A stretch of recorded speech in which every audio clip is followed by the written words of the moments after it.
Maybe I'll first give a few reflections on the points raised. Thank you, every one of you, for wonderful feedback, and keep the churning going. That's what I enjoy. So just a few comments. Vladimir, I think, made an excellent point that, and the book mentions that West has had mystics.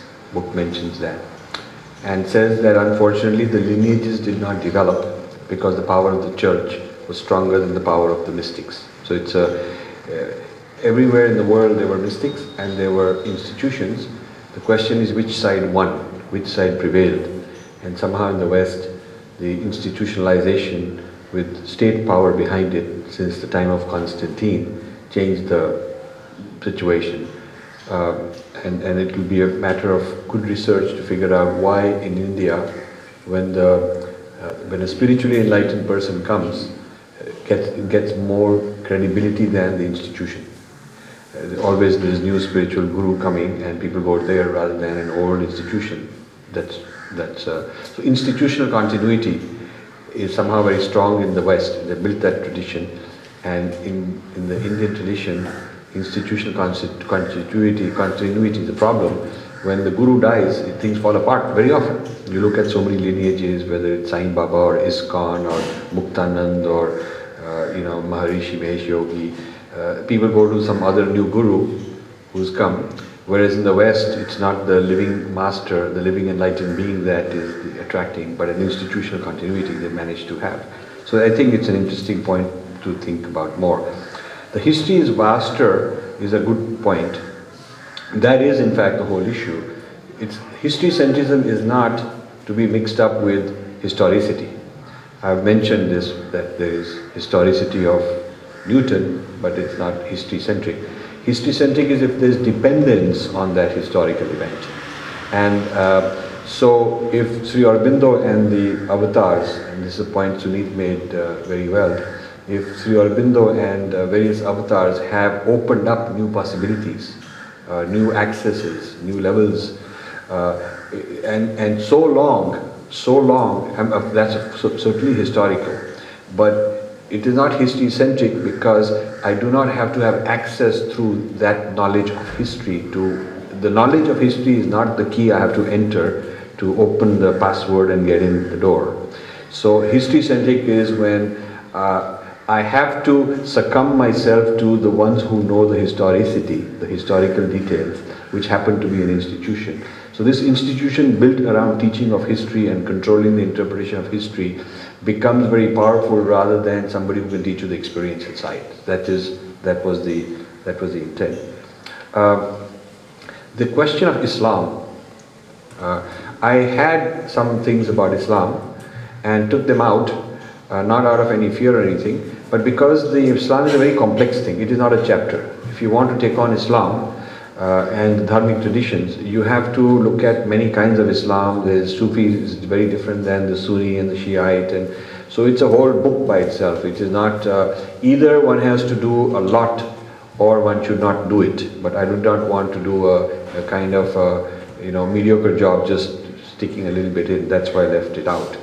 However, one point I would disagree with Alok Pandey when he said Ishta Devata. And in the Ishta Devta, he also mentioned Muhammad.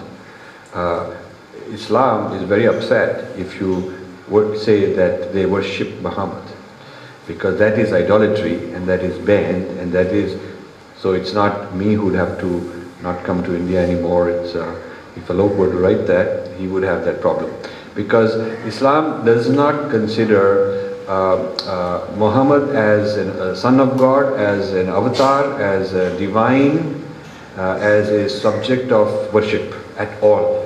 Merely a human being like anyone else who's chosen to be an intermediary between Allah and Angel Gabriel. Angel Gabriel tells Muhammad the message he is supposed to spread.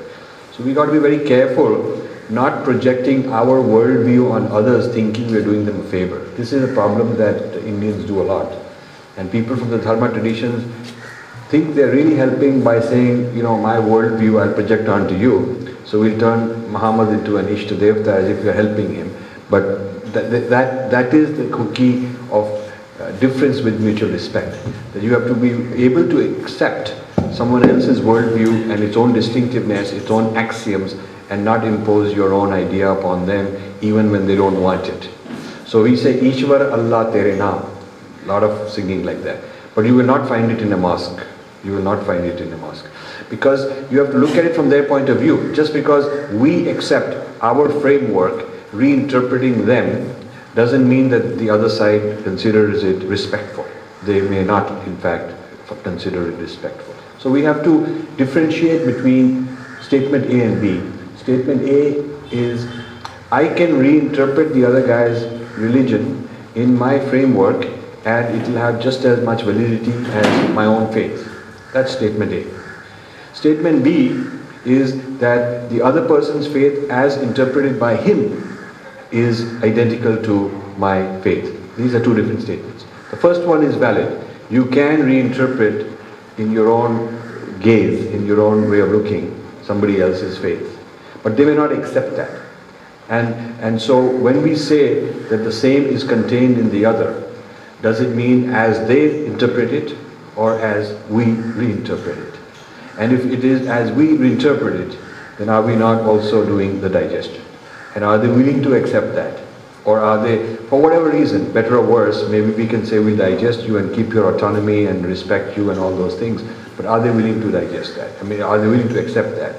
And if not, then we are forcing it. Then we are being the tiger, in a sense.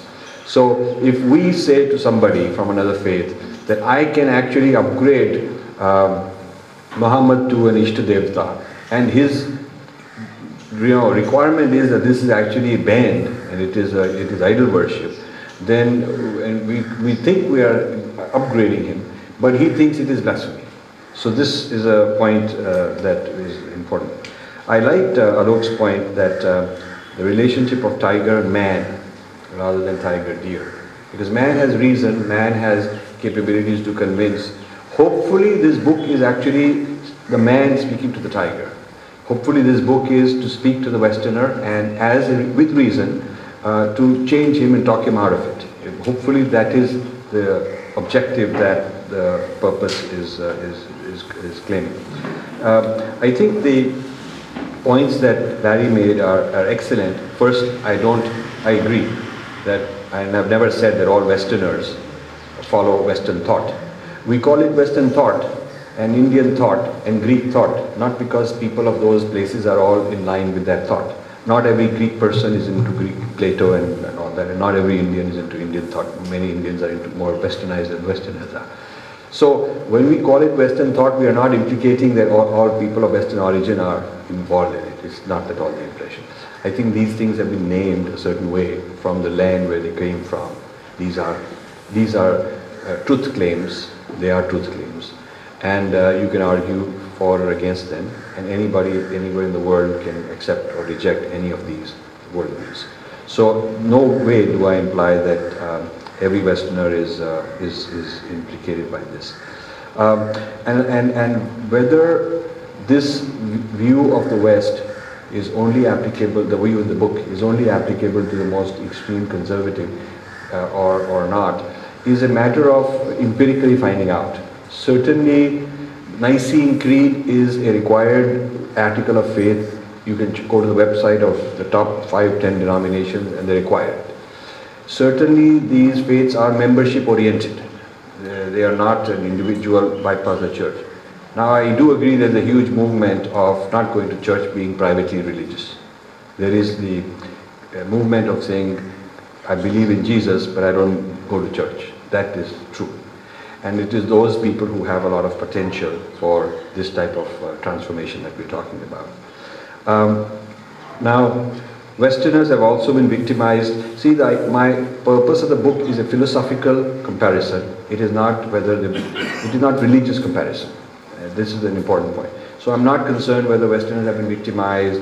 I'm not attacking evangelism. I'm really not interested. Those are minor points somewhere, but I'm really not interested in the social behavior. I'm really not interested in the political behavior of anybody. I just want to look at philosophical propositions and see what can be merged with what and what is incompatible with what. It's a philosophical, it's comparative philosophy that I'm doing.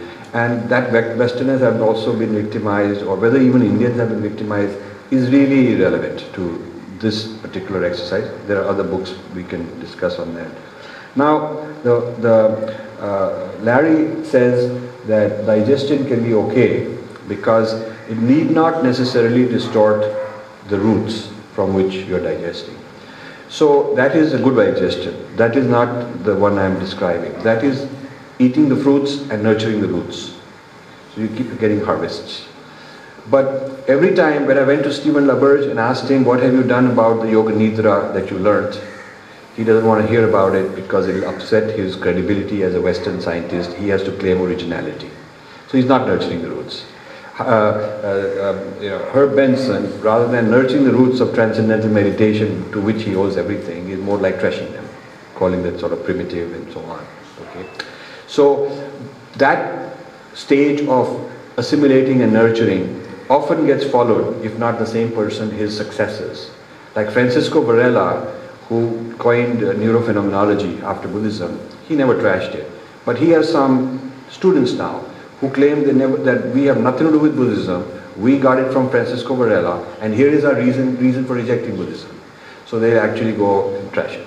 So there is an inclination towards that. And the best example, the best proof of what I'm saying, that the roots do get atrophied, if not aggressively attacked, they atrophy through non-use, is you look at California Institute of Integral Studies, which was set up to promote Sri Aurobindo in the West. And I have all the the course curriculums since they started. I got a copy of that. And the talks and so on, to show 3 different periods. Until Haridas Chaudhary was there, it was taught, the whole curriculum was Sri Aurobindo based. And when he left, his successor changed it so that it was not that they abused Sri Aurobindo, they did have his picture somewhere still. But the curriculum was gone. It was all replaced by other thinkers, either saying different things or saying somewhat similar things. But that 2 generations, the last 2 generations of graduates from that institute are really not trained in Sri Aurobindo. So what happens is that just by ignoring somebody, you are damaging the roots. It's like the roots need constant watering, and you don't have to destroy the roots. You don't have to destroy the roots per se. You can just ignore them. Now, I've done a survey of Western philosophy courses. And very common when they talk about Western philosophy, I'm not talking about religion department, because a lot of our dharma is taught in the religion department, which is more about the belief of people. Philosophy is more about truth. It's hardly ever taught in philosophy departments as a serious philosophy. The question is, why are all the great thinkers mostly Western? Now they will introduce some Chinese and Islamic because there's pressure there. The only 2 universities of stature that give a PhD in Indian philosophy by the philosophy department, one is University in Hawaii, one is Austin, Texas. Otherwise you get either smaller colleges or you get a religion department doing it. So if there's 1 million people who graduated from these programs, hardly 1% or 2% have really been trained at the undergraduate level in Indian thought in a nice way. Then there is a problem of long-term atrophy through not passing it on. If I were to do a paper in physics and I'm using Einstein's thought and not quoting it and calling it my own, it'll never get through. It'll never get through. And similarly, if I'm talking about something where the originator is a Westerner, I will never get through by claiming it as my own. The same standard is not applied if somebody is taking a Sri Aurobindo idea but just not mentioning Sri Aurobindo. It's a double standard. So I agree with Larry that what really counts is that Indians should be empowering this. Indians, as long as Indians are loyal to their tradition, then whatever they do in the West will not matter. I agree with that. But this is where in the U-turn the stage 5 comes in. The stage 5 is re-export of that Western characterized knowledge back to India. And hence Harold Gardner talking about multiple intelligence. Hence Andrew Cohen teaching his own kind of whatever. Hence Ken Wilber camping out and his ideas camping out and taking root in Auroville. So the fact that because of the colonial past and the propensity of English language as a matter of practice, as a practical reality, Indians are bound to, and this trend is accelerating. I go and talk in many universities. They are becoming more and more influenced by the Western ideas coming here. Even the ideas that have U-turn and come back from India. So the U-turn project, I agree with you, has the goal that you want, Larry. It has the goal of telling Indians that, you know, when you're reading T.S. Eliot, go back and read the Upanishads. When you're reading Wilbur, nothing wrong with that. Go back and read Sri Aurobindo also. When you are reading Gardner, go read Planes and Parts of Being and question Gardner. Maybe he didn't get the whole thing properly. And when you're looking at all these models of mindfulness, meditation, and you know, lucid dreaming and relaxation response, all these new things in cognitive science, go back to where they got it from and don't ignore that. So actually the message is for this very purpose that Larry has identified. As far as translation is concerned, I think I agree with what Sampatji said, that what we need is the science of, to rediscover the science of root sounds. And that is in fact what the chapter 5 of this book starts with. It talks about mantra as non-translatable, because mantra is vibration. Mantra as vibration is non-translatable. Once you are looking at it at the Vaikhari level, at the external level, at the intellectual level, or maybe the Pasyanti level, once you are looking at it at that kind of a level of little bit macro externalized conceptual meaning as a signifier of something like, you know, apple signifies something, yes, you can translate those ordinary words. But words which are really adhyatmic are very difficult to translate.